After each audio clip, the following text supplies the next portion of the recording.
ಉಡಾಯಿಸೋ ಖಾರ ಬಣ್ಣ ರುಚಿಯನ್ನು ನೀಡುತ್ತದೆ. ಮೆಣಸಿನ ಪುಡಿ ಚಿಂದಿ ಉಡಾಯಿಸೋ ಖಾರ ಬಣ್ಣ ರುಚಿ.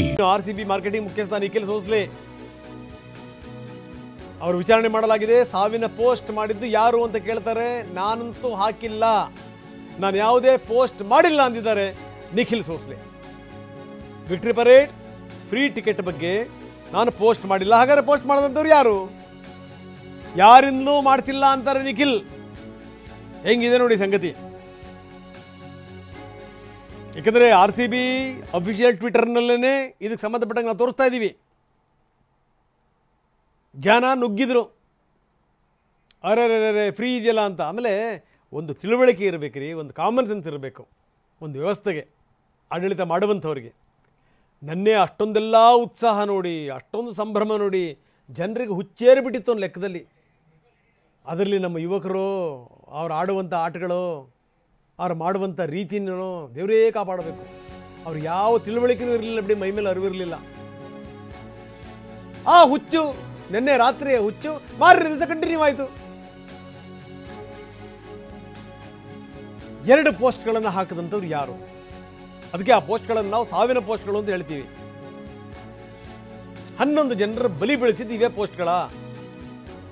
ಅಪ್ಲೋಡ್ ಆಗಿದ್ದು ಎಲ್ಲಿಂದ? ಯಾರು ಸೋಷಿಯಲ್ ಮೀಡಿಯಾ ನಿರ್ವಹಣೆ ಮಾಡ್ತಿರುವಂಥವ್ರು?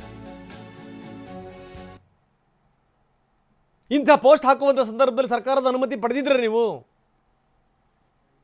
ಅಥವಾ ನಿಮ್ಮಲ್ಲೇ ಯಾರನ್ನಾದ್ರೂ ಅಥಾರಿಟಿನ ಕೇಳಿದ್ರಾ ಈ ರೀತಿ ಹಾಕ್ಬೋದಾ ಅಂತ?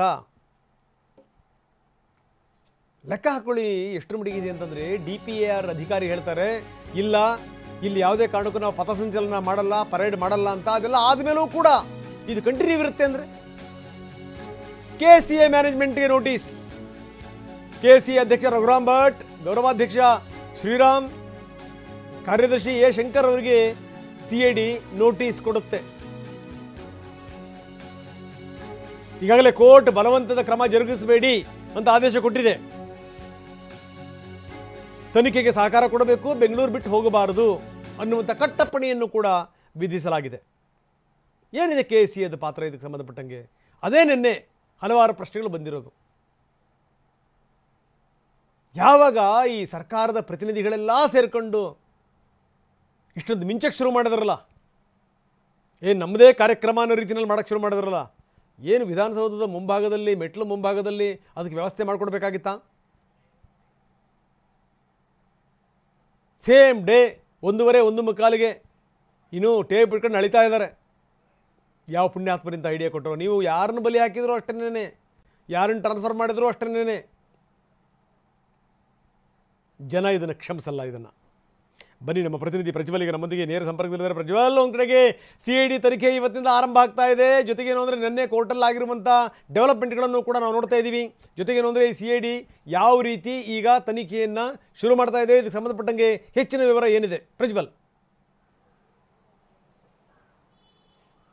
ರಂಗನಾಥ್, ಈಗ ನಿನ್ನೆ ಕೋರ್ಟಿನಲ್ಲಿ ಒಂದಷ್ಟು ಬೆಳವಣಿಗೆಗಳಾಯಿತು. KCA ಪದಾಧಿಕಾರಿಗಳು ಮತ್ತು ಅವರ ಸೆಕ್ರೆಟರಿ ಅವರ ವಿರುದ್ಧ ಬಲವಂತದ ಕ್ರಮ ತೆಗೆದುಕೊಳ್ಬೇಡಿ ಅಂತ ಹೇಳಿದ್ವು. ಮತ್ತೆ ಇನ್ನೊಂದು ಕಡೆ FIR ದಾಖಲು ಮಾಡಿದಂಥ ಕಬ್ಬನ್ ಪಾರ್ಕ್ ಪೊಲೀಸರು 4 ಅರೆಸ್ಟ್ ಮಾಡಿದ್ರು. ಅದರಲ್ಲಿ ಒಂದು ದೊಡ್ಡ ಹೆಸರು ಅಂತ ಅಂದರೆ ನಿಖಿಲ್ ಸೋಸ್ಲೆ. ಈತ RCB ತಂಡದ ಮಾರ್ಕೆಟಿಂಗ್ ಹೆಡ್ ಆಗಿದ್ದ. ಇವರೆಲ್ಲರನ್ನು ಸಹಿತ ಅರೆಸ್ಟ್ ಮಾಡಿದ ನಂತರವಾಗಿ ಅವರನ್ನ ನ್ಯಾಯಾಲಯಕ್ಕೆ ಹಾಜರುಪಡಿಸಿದ್ವು. ಮತ್ತೆ ಕಬ್ಬನ್ ಪಾರ್ಕ್ ಪೊಲೀಸರಿಗೆ ಅವರನ್ನ ವಶಕ್ಕೆ ಪಡ್ಕೊಳ್ಳುವಂತ ಯಾವುದೇ ಇರಾದೆ ಇರಲಿಲ್ಲ. ಯಾಕಂದ್ರೆ ಕೇಸ್ CIDಗೆ ಟ್ರಾನ್ಸ್ಫರ್ ಆಗಿದ್ದ ಕಾರಣವಾಗಿ ಅವ್ರಿಗೆ ಕೊಟ್ಬಿಡೋಣ ಕೇಸ್ ಫೈಲ್ ಅನ್ನೋ ಲೆಕ್ಕಾಚಾರದಲ್ಲಿದ್ವು. ಹೀಗಾಗಿ ನಿನ್ನೆ ಅವರೆಲ್ಲರನ್ನು ನ್ಯಾಯಾಂಗ ಬಂಧನಕ್ಕೆ ಒಪ್ಸಾಯ್ತು. ಇವತ್ತು ಈಗ ಅಸಲಿಯಾಗಿ ಒಂದು CIDಯ ತಂಡ ಇನ್ವೆಸ್ಟಿಗೇಷನ್ ಮಾಡಲಿಕ್ಕೆ ಶುರು ಮಾಡ್ತಿದೆ. ಈಗ ಅವರು ಮೊದಲನೇದಾಗಿ ಒಂದ್ ಕಡೆ ಈಗ ಜೈಲಲ್ಲಿರೋರನ್ನ ವಶಕ್ಕೆ ಪಡ್ಕೊಳ್ಬೇಕು ಅಂತಂದ್ರೆ ಇವತ್ತು ಬಕ್ರೀದ್ ಸರ್ಕಾರಿ ರಜೆ, ನಾಳೆ ಭಾನುವಾರ ಕೋರ್ಟ್ ರಜೆ ಇರುತ್ತೆ. ಹೀಗಾಗಿ ಸೋಮವಾರವೇ ಅರ್ಜಿ ಹಾಕಬೇಕಾಗುತ್ತೆ. ಸೋಮವಾರ ಅರ್ಜಿ ಹಾಕಿ 4 ಬಾಡಿ ವಾರೆಂಟ್ ಮೇಲೆ ಪರಪ್ನಗರದಿಂದ ತಮ್ಮ ವಶಕ್ಕೆ ಪಡ್ಕೊಂಡು ವಿಚಾರಣೆಯನ್ನ ಪ್ರಾರಂಭ ಮಾಡಬೇಕಾಗುತ್ತೆ. ಮತ್ತೆ ಇನ್ನೊಂದು ಕಡೆ ಈಗಾಗಲೇ KCA ಪದಾಧಿಕಾರಿಗಳಿಗೆ ಬಲವಂತದ ಕ್ರಮ ಇಲ್ಲ ಅಂತ ಅಂದ್ರೂ ಸಹಿತ ಅವರು ತನಿಖೆಗೆ ಸಂಪೂರ್ಣವಾಗಿ ಸಹಕರಿಸಬೇಕು, ಮತ್ತೆ ಕೋರ್ಟ್ ವ್ಯಾಪ್ತಿಯನ್ನ ಬಿಟ್ಟು ಹೊರಗೆ ಹೋಗೋಂಗಿಲ್ಲ ಅನ್ನೋದನ್ನ ಹೈಕೋರ್ಟ್ ಹೇಳಿದೆ. ಹೀಗಾಗಿ ಅವರಿಗೆ ನೋಟಿಸ್ ಅನ್ನ ಮಾಡಿ ಅವರನ್ನ ವಿಚಾರಣೆಗೆ ಕರೆಸಿಕೊಳ್ಳುವಂತ ಮತ್ತೊಂದು ಕೆಲಸವನ್ನ ಮಾಡ್ತಾರೆ. ಇದೆಲ್ಲದಕ್ಕಿಂತ ಹೆಚ್ಚಾಗಿ ಅವತ್ತು ಇಡೀ ಭದ್ರತೆಯ ಉಸ್ತುವಾರಿಯನ್ನ ವಹಿಸಿದ್ದಂತ ಅಧಿಕಾರಿಗಳನ್ನು CID ತಂಡ ವಿಚಾರಣೆಯನ್ನ ಮಾಡಬೇಕಾಗುತ್ತೆ. ಅದು ಕೂಡ ಮುಂದಿನ ಹಂತದಲ್ಲಿ ಆಗುತ್ತೆ. ಮತ್ತೆ ಇನ್ನೊಂದು ವಿಚಾರ, ಇದೆಲ್ಲದರ ಚರ್ಚೆಯ ನಡುವೆಯಲ್ಲೇ ಬರ್ತಿರೋಂಥದ್ದು ಒಂದು ವಿಚಾರ ಅಂತ ಅಂದ್ರೆ, ಇದೇ ಬೆಂಗಳೂರು ಪೊಲೀಸರಿಗೆ ಈ 1.5 ಲಕ್ಷ 2 ಲಕ್ಷ ಕ್ರೌಡ್ ನ ಮ್ಯಾನೇಜ್ ಮಾಡಕ್ ಆಗ್ಲಿಲ್ಲ ಯಾಕೆ ಅನ್ನೋ ಪ್ರಶ್ನೆಗಳನ್ನ ಸಾಕಷ್ಟು ಕಡೆ ಬರ್ತಿದೆ. ಅದನ್ನ ಯಾಕೆ ಅಂತ ನೋಡಕ್ ಹೋದ್ರೆ, ಈ ಹಿಂದೆ ಯಾವಾಗ್ಲೂ ಬೆಂಗಳೂರು ಪೊಲೀಸರು ಕ್ರೌಡ್ ಮ್ಯಾನೇಜ್ಮೆಂಟ್ ಮಾಡಿಲ್ವಾ? ಮಾಡಿದ್ದಾರೆ. ಜನವರಿಯಲ್ಲಿ ಅಂದ್ರೆ ಹೊಸ ವರ್ಷದ ಸಂಭ್ರಮಾಚರಣೆಯಲ್ಲಿ ಇದೇ ಚಿನ್ನಸ್ವಾಮಿ ಕ್ರೀಡಾಂಗಣದಿಂದ ಕೇವಲ ಒಂದು 400-500 ಮೀಟರ್ ದೂರ ಇರುವಂತಹ ಬ್ರಿಗೇಡ್ ಜಂಕ್ಷನ್ ನಲ್ಲಿ ಸುಮಾರು 10 ಲಕ್ಷ ಜನ ಸೇರ್ತಾರೆ. ಅಲ್ಲಿ ಒಂದೇ ಒಂದ್ ಕಡೆ ಕಾಲ್ ತೊಳಿತ ಆಗದ ರೀತಿಯಲ್ಲಿ ಪೊಲೀಸರು ಮ್ಯಾನೇಜ್ ಮಾಡ್ತಾರೆ. ಹೇಗೆ ಸಾಧ್ಯ? ಇಲ್ಲಿ ಯಾಕೆ 1.5 ಲಕ್ಷಕ್ಕೆ ಮ್ಯಾನೇಜ್ ಮಾಡಕ್ ಆಗ್ಲಿಲ್ಲ ಅಂತ ಅಂದ್ರೆ, ಅಲ್ಲಿ ಪೊಲೀಸರಿಗೆ ಪ್ರಿಪರೇಷನ್ ಮಾಡ್ಕೊಳ್ಳಿಕ್ಕೆ ಸಾಕಷ್ಟು ಸಮಯ ಇರ್ತಿತ್ತು. ಇಲ್ಲಿ ಪೊಲೀಸರಿಗೆ ಪ್ರಿಪರೇಷನ್ ಮಾಡ್ಕೊಳ್ಳಿಕ್ಕೆ ಸಮಯ ಕೊಡ್ಲಿಲ್ಲ. ತರಾತುರಿಯಲ್ಲಿ ಇವ್ರಿಗೆ ಇಮಿಡಿಯೇಟ್ ಆಗಿ ಗ್ರ್ಯಾಂಡ್ ಸ್ಟೆಪ್ಸ್ ಮೇಲೂ ಕಾರ್ಯಕ್ರಮ ಆಗ್ಬೇಕು, ಜೊತೆಗೆ ಆನ್ ದ ವೇ ಬರುವಂತ HL ಇಂದ ಬರುವಂತ ದಾರಿಯಲ್ಲೂ ಭದ್ರತೆಯನ್ನು ನೋಡ್ಕೊಬೇಕು, ಮತ್ತೆ ಚಿನ್ನಸ್ವಾಮಿ ಕ್ರೀಡಾಂಗಣ ಬಳಿ ಭದ್ರತೆಯನ್ನು ನೋಡ್ಕೊಳ್ಬೇಕು. ಹಿಂದಿನ ದಿನ ರಾತ್ರಿ ಬೆಳಗಿನ ಜಾವ 3:30-4 ಗಂಟೆ ತನಕ ಭದ್ರತೆಯನ್ನು ಪೊಲೀಸರು ಮಾಡಿದ್ರು. ಇದು ಪ್ರಮುಖವಾಗಿ ಉಂಟಾದಂತ ಸಮಸ್ಯೆಗಳಲ್ಲಿ ಅತಿ ದೊಡ್ಡದಾಗಿ ಕಾಣಿಸುವಂತದ್ದು. ರಂಗನಾಥ್, ಓಕೆ, ಧನ್ಯವಾದ. ವೆರಿ ಗುಡ್ ಪಾಯಿಂಟ್ ಅನ್ನು ಹೇಳಿದ್ರು ನಮ್ಮ ಪ್ರತಿನಿಧಿ. ಏನು ಅಂದ್ರೆ, ಈಗ ಈ ಬ್ರಿಗೇಡ್ ರೋಡಲ್ಲಿ MG ರೋಡಲ್ಲಿ ಜನ ಸೇರ್ತಾರಪ್ಪ. ಸೇರಿದಾಗ 8 ಜನ ಬರ್ತಾರೆ, ಏನು ಎತ್ತಲ್ಲ, ಅಂಗಡಿಯವ್ರು ಕೊಟ್ಟಿರ್ತಾರೆ ನಿಮ್ಮ ಲೆಕ್ಕಗಳನ್ನ. 8 ಜನ ಬರ್ತಾರೆ, 8 ಜನ ಕುಡಿತಾರೆ, 8 ಜನ ಕುಪ್ಪಳಿಸ್ತಾರೆ, ಕೊಡ್ತಾರಾ? ಯಾರು ಕೊಡುವಂಥದ್ದು? ಇಂಟೆಲಿಜೆನ್ಸ್ನವರು. ಇಟ್ಟು ಸಂಖ್ಯೆ ಬರ್ಬೋದು, ನಾವು ಯಾವ ರೀತಿ ವ್ಯವಸ್ಥೆ ಮಾಡಬೇಕು. ಫಸ್ಟ್ ಆಫ್ ಆಲು ಈ ಪೊಲೀಸರನ್ನ ಮನುಷ್ಯರು ಅಂತ ಕನ್ಸಿಡರ್ ಮಾಡಿ. ಫಸ್ಟು ಹೈರಾಣೆದ್ದೋಗಿರ್ತಾರೆ ಅವರು. ಹಿಂದಿನ ದಿವಸ ಈ ವಿಜಯೋತ್ಸವಗಳಿದ್ವಲ್ಲ ಗೆದ್ದಂಥ ಸಂದರ್ಭದಲ್ಲಿ, ಏನು ಬೆಂಗಳೂರಲ್ಲಿ ಏನು ಆರ್ಭಟಗಳು. ಆಮೇಲೆ ಯಾರು ಮಾತನ್ನು ಕೇಳ್ತಿರಲಿಲ್ಲ. ಈ ಕೆಲವೊಂದೆಲ್ಲ ಸೋಷಿಯಲ್ ಮೀಡಿಯಾದಲ್ಲಿ ಓಡಾಡ್ತಾ ಇವೆ, ನೋಡಬೇಕು ನೀವು.